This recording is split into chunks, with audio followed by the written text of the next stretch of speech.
નમસ્કાર. તો TAT HS prelim પરીક્ષા 2026 હવે પૂરી થઈ ગઈ છે અને બધાની નજર છે પરિણામો પર. તો ચાલો આજના આ વિશ્લેષણમાં આપણે એ જ સમજવાની કોશિશ કરીએ કે પરિણામ કેવું રહી શકે છે અને સૌથી અગત્યનું હવે આગળ શું. વાતની શરૂઆત કરીએ આ આંકડાથી. 1.47 લાખ, હા, લગભગ 1.25 લાખ જેટલા ઉમેદવારોએ આ પરીક્ષા આપી છે, એટલે સમજી શકાય કે કોમ્પિટિશનનું લેવલ કેટલું ટફ હશે. તો આટલા બધા ઉમેદવારો વચ્ચે સૌથી પહેલો સવાલ એ જ થાય કે ભાઈ રિઝલ્ટ ક્યારે આવશે. ચાલો એના પર જ નજર કરીએ. મળતી માહિતી પ્રમાણે એવું અનુમાન છે કે 10મી મે પહેલાં પરિણામ જાહેર થઈ શકે છે. મતલબ કે હવે બહુ લાંબી રાહ નહીં જોવી પડે. ઓકે, તો રિઝલ્ટની તારીખ તો ખબર પડી ગઈ, પણ એનાથી પણ મોટો સવાલ જે બધાના મનમાં ઘૂમી રહ્યો છે કે કટ ઓફ કેટલું રહેશે, સેફ સ્કોર શું ગણાય. ચાલો એના પર વાત કરીએ. જુઓ, ઘણા બધા એક્સપર્ટ્સ અને એનાલિસિસ પરથી એક વાત સામે આવે છે કે જો સ્કોર 70 કે એનાથી ઉપર હોય તો એને મેઇન પરીક્ષા માટે એકદમ સેફ ગણી શકાય.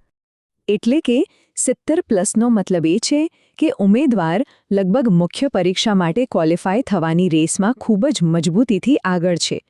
અહીંથી શક્યતાઓ ઘણી બધી વધી જાય છે. પણ અહીંયા એક નાનો ટ્વિસ્ટ છે. આ 70નો આંકડો એક જનરલ આઈડિયા છે. અસલી કટ ઓફ તો મેરિટ લિસ્ટ કઈ રીતે બને છે એના પર આધાર રાખશે. ચાલો એના અલગ-અલગ સિનારીઓ સમજીએ. હવે વિચારો, જો પરીક્ષા બોર્ડ કેટેગરી પ્રમાણે અલગ મેરિટ લિસ્ટ બહાર પાડે તો આખી ગેમ જ બદલાઈ શકે છે. એનાથી કટ ઓફના આંકડા ઉપર નીચે થઈ શકે છે.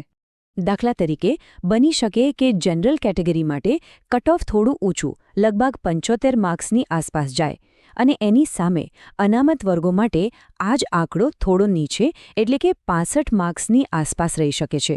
આ એક શક્યતા છે, પણ આનાથી આપણને એક અંદાજ આવે છે.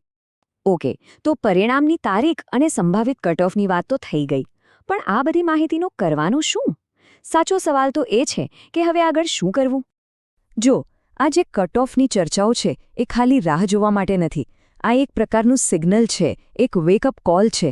આ માહિતીના આધારે આગળની સ્ટ્રેટેજી અત્યારથી જ બનાવવી પડશે. એટલે સીધી વાત છે, જે કોઈ ઉમેદવારને લાગે છે કે એમનો સ્કોર 70ની ઉપર જવાનો છે, એમણે 1 મિનિટ પણ બગાડ્યા વગર મુખ્ય પરીક્ષાની તૈયારીમાં લાગી જવું જોઈએ, અત્યારે જ. આ સમગ્ર ચર્ચાનો હેતુ એટલો જ છે કે ઉમેદવારો અંધારામાં ન રહે, એમને પોતાના આગામી પગલાં વિશે સ્પષ્ટતા મળે, પરિણામની રાહ જોવામાં કિંમતી સમય બરબાદ ન થાય અને તૈયારી યોગ્ય દિશામાં આગળ વધે. તો હવે ફોકસ પ્રિલિમના રિઝલ્ટ પરથી હટાવીને આગળના, એટલે કે મુખ્ય પરીક્ષાના પડકાર પર લઈ જવાનો સમય છે.